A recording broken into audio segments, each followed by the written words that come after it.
City cable. Abhaya foundation LNR Yuvasena ఆధ్వర్యంలో motivational speaker Balachandran గారిచే mega motivational కార్యక్రమం. కేబుల్. తాండూరు పట్టణంలోని పీపుల్స్ డిగ్రీ కళాశాలలో మెగా మోటివేషనల్ కార్యక్రమం అట్టహాసంగా నిర్వహించారు. విద్యార్థులు ఎదుర్కొంటున్న కమ్యూనికేషన్ స్కిల్స్, ఆత్మరక్షణ, చదువుపై శ్రద్ధ, పెద్దలపై గౌరవం తదితర విషయాలపై మోటివేషనల్ స్పీకర్ బాలచందర్ చక్కగా వివరించారు. ఈ కార్యక్రమంలో తాండూరు పట్టణంలోని 6 కళాశాలల విద్యార్థులు తదితరులు భారీ సంఖ్యలో పాల్గొన్నారు. ఉగ్ర రూపంలో ఉంటాడు. ఆయన కోపాన్ని తగ్గించాలి అంటే బ్రహ్మాది దేవతలు కూడా గడగడ వణికిపోతున్నారు. కాబట్టి నరసింహస్వామి కోపాన్ని తగ్గించాలంటే ఏం చేయాలి అని తర్జన భర్జనలు పడి నారదుడు అక్కడెక్కడో ఉంటే, అయ్యా ఏంటి పరిస్థితి ఏంటి, నరసింహస్వామిని దింపేది ఎవరయా అని అడిగితే నారదుడు ఆడున్నాడు, చిన్నోడు ఉన్నాడే గుడ్డోడు, గుండ్రాజు. ఆ గుండ్రాజు తెలియదు మనకి, ఈ గుండ్రాజు తెలుసు. కర్మ వాడు ఉన్నట్టు ఇంత ఫేమస్ అయిపోయాడు గుండ్రాజు. సంక్రాంతికి వస్తున్నాం అనే సినిమాలో, అవునా? ఆ గుండ్రాజు పాపం తెలియదు మనకి. ఈ గుండ్రాజు పట్టణ అన్నాడు నారదుడు. వెళ్ళి స్వామి నాయన చూడరా, నరసింహస్వామి బాగా ఎక్కువగా ఉగ్రంగా ఉన్నారు, ఉగ్ర నరసింహస్వామి అయ్యారు అంటే ఆ చిన్న పిల్లాడు వెళ్ళి తండ్రి ఇలా నమస్కారం చేసి ముద్దుగారే ఆ బుగ్గలతో 5 ఏళ్ల పిల్లాడు, తండ్రి కోపం తగ్గించు తండ్రి, మమ్మల్ని రక్షించు తండ్రి, నాన్న అట్లా నాకు నాన్న లేడు, యు ఆర్ మై ఫాదర్ అని ఈ స్టార్ట్ కన్వర్సేషన్. ఆ దెబ్బతో నరసింహస్వామి కరిగిపోయాడట, కరిగి నీరైపోయాడట. ఆ విష్ణు స్వరూపంలోకి వచ్చాడు. వచ్చి ప్రహ్లాద చాలా ఆనందమవుతుంది ఆయనను చూస్తే, నీకేం కావాలి కోరుకో, నీకేం కావాలని ఇస్తాను అని చెప్పారట. అప్పుడు ప్రహ్లాదుడు చెప్పినటువంటి కోరికలు, ఆ నరసింహస్వామి ఉగ్ర రూపాన్ని దించడానికి ఆ కోరికలు కోరాడు. అదే కోరికలు ఈ నరసింహస్వామిని సమాజ సేవకు అంకితం చేయడానికి నేను కోరుతున్నాను. అక్కడ ప్రహ్లాదుడు 5 ఏళ్ల పిల్లాడు, ఇక్కడ ప్రహ్లాదుడు 55 ఏళ్ల పిల్లాడు. కానీ కోరిక మాత్రం ఒక్కటే, అక్కడ నరసింహస్వామి ఉగ్ర రూపాన్ని దించడం, ఈ నరసింహస్వామి సేవా రూపాన్ని పెంచడం అనేటువంటిది ఆలోచన. ఏమిటా ప్రార్థన అంటే, నత్వహం కామయే రాజ్యం, నత్వహం కామయే రాజ్యం, న స్వర్గం న పునర్భవం, న స్వర్గం న పునర్భవం, కామయే దుఃఖతప్తానాం, కామయే దుఃఖతప్తానాం, ప్రాణినాం ఆర్తినాశనం, ప్రాణినాం ఆర్తినాశనం. దీని అర్థం సంస్కృతంలో చెప్పాడు. దీని అర్థం ఏంటంటే, స్వామి నరసింహులు కామయే రాజ్యం, నాకు రాజ్యం అవసరం లేదు, నేను రాజుగా ఉండదలుచుకోలేదయా, నా స్వర్గం అవసరం లేదు, మళ్ళీ పుట్టే ఆశ కూడా నాకు లేదు, నాకు ఒకటే ఆశ, కామయే దుఃఖతప్తానాం, నాకు ఒక్కటే కోరిక ఉంది, ఈ ప్రాంతంలో ఉన్న ఒక్కరు కూడా దుఃఖముతో కృంగకుండా చూసే విధంగా వరమయ్యి నాయన అని నరసింహస్వామిని కోరాడట. అర్థమవుతుందా? ఇప్పుడు ఆయన చేసేది అదే. నరసింహ SLN చారిటీస్ ఫౌండేషన్ ద్వారా ఎవరైనా బాధలో ఉంటే చూడలేని తనం ఏమిటి అంటే, ఆయన సాక్షాత్తు నరసింహ అవతారము కాబట్టి నరసింహస్వామి లాగా జనాలకి సేవ చేసే ఆ ఆకాంక్షతో బతుకుతున్నాడు. డైరెక్ట్ గా ఐ వాంట్ బి మంచి గవర్నమెంట్ సర్వెంట్ అని చెప్పచ్చు కదా, ఒకటేసారి కంబైన్డ్ చెప్పచ్చు కదా. ఏమిటో దానికి ఎంత సభ్య సెక్రటరీ నేను ఏం చెప్పాలి బాబోయ్. But never less I very happy. Satya Patel, a big clap.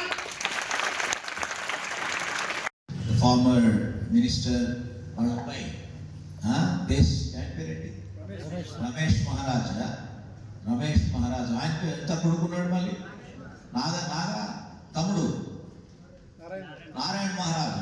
చాలా మంది మహారాజులు ఉన్నారు, చిన్న అన్నలు అందరూ ఉన్నారు. వీరు పెద్దలు వారు అందరూ ఇంతమంది సౌజన్యంతో మనం చదువుకుంటున్నాం, చాలా సంతోషం. కానీ దానికి లక్ష్యం ఏమిటో చూద్దాం. మనిషిగా జీవించడం నేర్చుకుంటే ఏదైనా సాధించడం అనేది తర్వాత చదివచ్చు.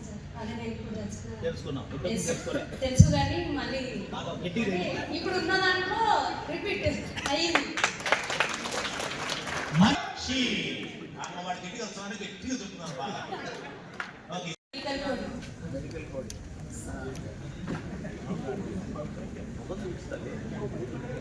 గుర్తుపట్టాలా లేదా మెడికల్ కోడింగ్ లో మెడికల్ షాప్ లో తాండూరు చెప్పాలి లేదా? Okay, medical coordinator, very good.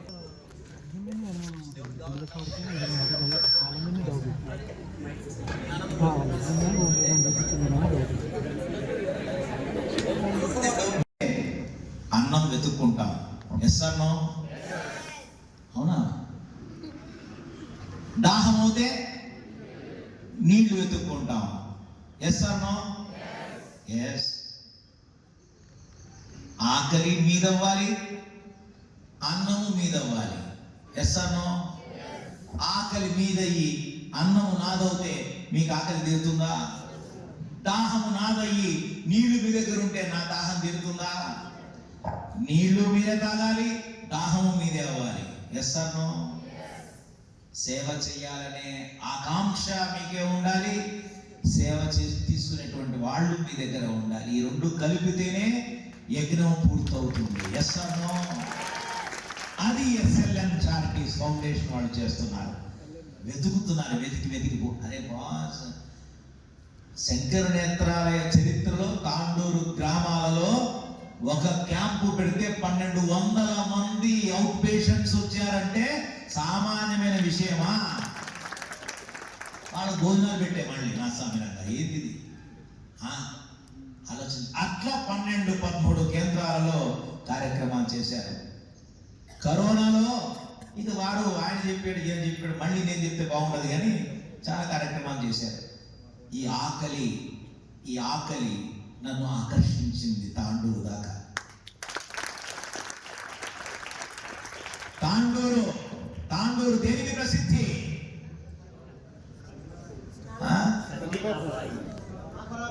నాపరాళ్ళకి ప్రసిద్ధి. తాండూరు గట్టిగా, తాండూరు దేనికి ప్రసిద్ధి? నరసింహులకు ప్రసిద్ధి కావాలా లేదా? నాపరాళ్ళు కాదయ్యా, నరసింహులు లాంటి వాళ్ళు మానవతావాదులు ఉన్నారు ఇక్కడ, అన్నది ప్రసిద్ధి కావాలి, ఎస్ అమ్మా? తాండూరు కందిపప్పు అన్నారు, అవునా కదా? మరి కందిపప్పు కాదయా, నీలా నరసింహులు లాంటి వాళ్ళు ఉండాలి ఇక్కడ అని మనం తెలుసుకోవాలి. తాండూరు అంటే ఎస్ అన్నో? తినేది బతికేది కాదయ్యా, తినిపించేవాళ్ళు బతికించేవాళ్ళు కూడా మనం గుర్తుపెట్టుకోవాలి, అవునా కాదా?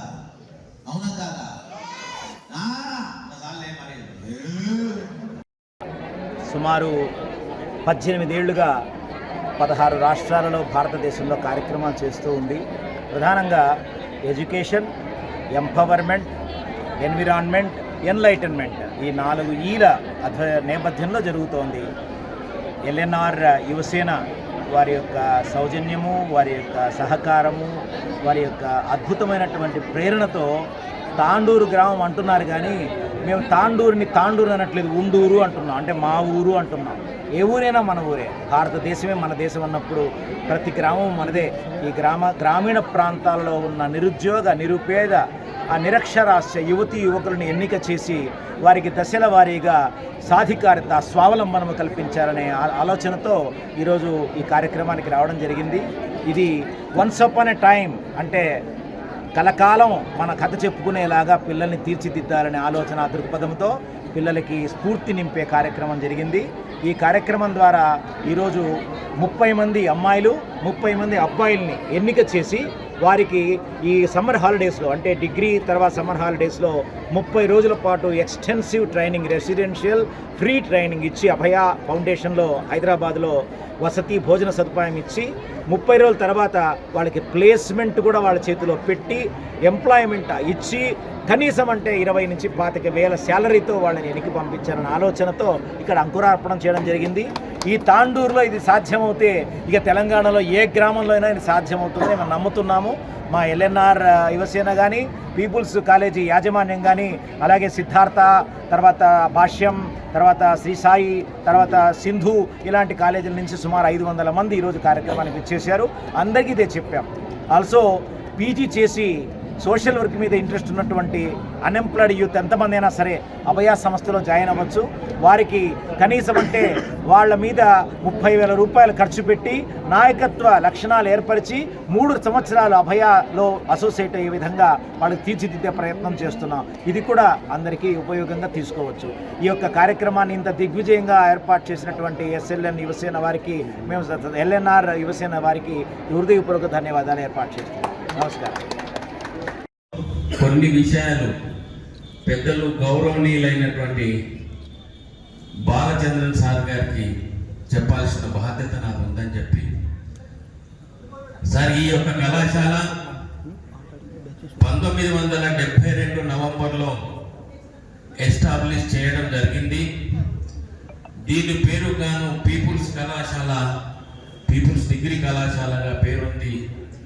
దాదాపు 53 సంవత్సరాల నుండి ఈ ప్రాంతంలో, కర్ణాటక సరిహద్దు ప్రాంతంలో వెనుకబడినటువంటి, అప్పుడు హైదరాబాద్ జిల్లాగా, రంగారెడ్డి జిల్లాగా పేరున్నప్పుడు ఈ యొక్క ప్రాంతంలో చదువు ఉండడానికి చాలా కష్టంగా, హైదరాబాద్ పోవడానికి చాలా కష్టమైన పరిస్థితిలో ఆ రోజు పెద్దలు గౌరవనీయులు మాజీ మంత్రివర్యులు మాణిక్రావు గారు తనకున్నటువంటి ఆలోచనతో పివి నరసింహారావు గారి ముఖ్యమంత్రి ఉన్నప్పుడు ఆయన దాంట్లో మున్సిపల్ శాఖ నిర్వహిస్తూ, మరి అదేవిధంగా పంచాయత్ ఫైనాన్స్ నిర్వహిస్తున్నటువంటి డాక్టర్ చెన్నారెడ్డి గారు ఇద్దరూ కలిసి పివి నరసింహారావు గారికి ఒక కళాశాలలు మా ప్రాంతంలో కావాలని కోరినప్పుడు దాదాపు అనంత పద్మనాభ కళాశాల వికారాబాద్లో, పీపుల్స్ కళాశాల తాండూరులో ఇవ్వడం జరిగిందని చెప్పి మీ అందరితో నేను మనవి చేస్తా ఉన్నా. నేను ఒక సర్పంచ్గా ఉన్నప్పటి నుంచి ఎన్నో సేవలు చేసిన తర్వాత COVID-19 టైంలో నాకు చాలా బాధ అనిపించింది. మా గ్రామంలో 2 రోజుల వరకు కోవిడ్ సోకిందని ఇంట్లో శవాన్ని వదిలిపెట్టిపోయిన రోజులలో మాకు కలిగించింది ఏంటంటే, ఇంత దురదృష్టంగా అని చెప్పి ఒక టీంగా ఏర్పడి శవాల దాన సంస్కారానికి మా యువత అంతా కూడా కలిసికట్టి దాన సంస్కారాలతో పాటు వారికి కావాల్సిన పీపీ కిట్లు కానీ, బీద వారికి నిత్యావసర సరుకులు కానీ చేసుకుంటూ, అదేవిధంగా మేము పాఠశాలల్లో ఇప్పటికీ 10-15 పాఠశాలలు, గవర్నమెంట్ శాలలు మైక్ శాఖలు వెళ్ళడం కానీ, మరియు బీద విద్యార్థులకు నోటు పుస్తకాల పంపిణీ కానీ, వాళ్ళ ఆరోగ్య స్థితిగతులు చూసుకుంటూ, మొన్న రీసెంట్గానే మారుమూల ప్రాంతాలలో బీపీ, షుగర్, థైరాయిడ్ తో పేషెంట్లు ఉన్నప్పటికీ వాళ్ళు గుర్తించలేక హార్ట్ అటాక్లు అట్లాంటి పక్షవాతం లాంటి చాలా వస్తున్నాయి. దాన్ని గుర్తించి చెల్లించిపోయి బీదలకు ఏదో చేయాలని చెప్పి మెడికల్ క్యాంపులు నిర్వహించి వేలాది మందికి బీపీ, షుగర్, థైరాయిడ్ టెస్టులు చేసి మీకు 10 టెస్టులు ఉన్నాయి, ఈ టెస్టులలో మీరు ఈ రోగం తెచ్చుకోండి అని చెప్పి మేము చేపించి అక్కడ చూసింది ఏంటంటే, ముసలి వాళ్ళు వచ్చి కళ్ళు కనిపించకుండా పాపం కింద పడిపోయే రోజు చూసి మేము ఎట్లాగైనా వీళ్ళకి ఆపరేషన్లు చేయాలని చెప్పి దాదాపు 2,000 మంది వరకు మేము టెస్టులు చేయించి 200 మందిని మొన్ననే శంకర్ హాస్పిటల్కి తీసుకొచ్చి అందరికి ఆపరేషన్ చేసి ఎందుకైనా వదిలేసాం. అక్కడ మా దురదృష్టం ఏంటంటే సార్, మేము చేసుకొచ్చిన పేషెంట్లకు ఆ ముసలి తల్లిదండ్రులకి మీ తండ్రి వచ్చిండే, మీ తల్లి వచ్చిండే, వచ్చి తీసుకొని పోండి ఇంటికి అంటే, లేదు మీరే వదిలిపెట్టండి, మాకు సంబంధం లేదు అన్నట్టు మాట్లాడారు సార్. ఇట్లా ఇదే మనం ఈ దేశం ఎక్కడ అవుతుంది, యూత్ అంతా ఎక్కడ అవుతుంది అని చెప్పి మేము యూత్ లో అవేర్నెస్ చేసుకురావాలి, యూత్ కి మేము ఏదైనా చేయాలి, యూత్ కి మేమంతా అవేర్నెస్, ఈ దేశం ఇట్లా కలుగుతుంటే మనం తట్టుకోలేము కాబట్టి రాబోయే పరిస్థితులు ఘోరంగా ఉన్నాయి కాబట్టి యూత్ లో అవేర్నెస్ చేయాలని చెప్పి మేము బాలచంద్ర గారి సార్ గారి ప్రోగ్రామ్ కి మనం వెళ్ళడం జరిగింది. మా యూత్ అంతా కూడా ఇంత పెద్ద వ్యక్తిని కలిసినందుకు చాలా దీంట్లో మునిగిపోయినారు సార్. దయచేసి మా మారుమూల ప్రాంతంలో ఉన్న యువత ఖాళీ పీజీలు డిగ్రీలు చేసి ఖాళీ తిరుగుతున్నారు సార్. మీ అభయ ఫౌండేషన్ ద్వారా అభయం ఇస్తానని చెప్పి మా మనస్ఫూర్తిగా మా యువసేన తరఫున ధన్యవాదాలు తెలియజేసుకుంటూ మీ ఇప్పటికే మా ప్రయాణం మీతో కంటిన్యూగా కొనసాగించాలని, మీ చెయ్యిని వెళ్ళకుండా మేము నడవాలని చూసుకుంటున్నాం సార్.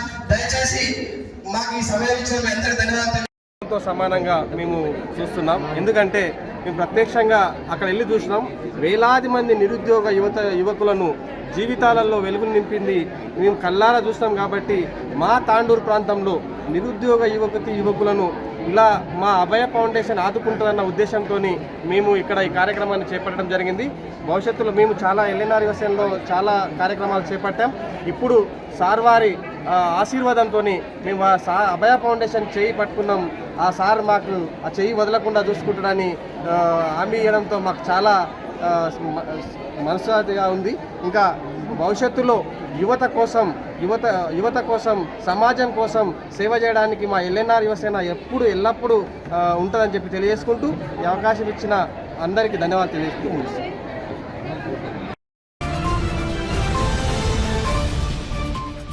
CT Cable.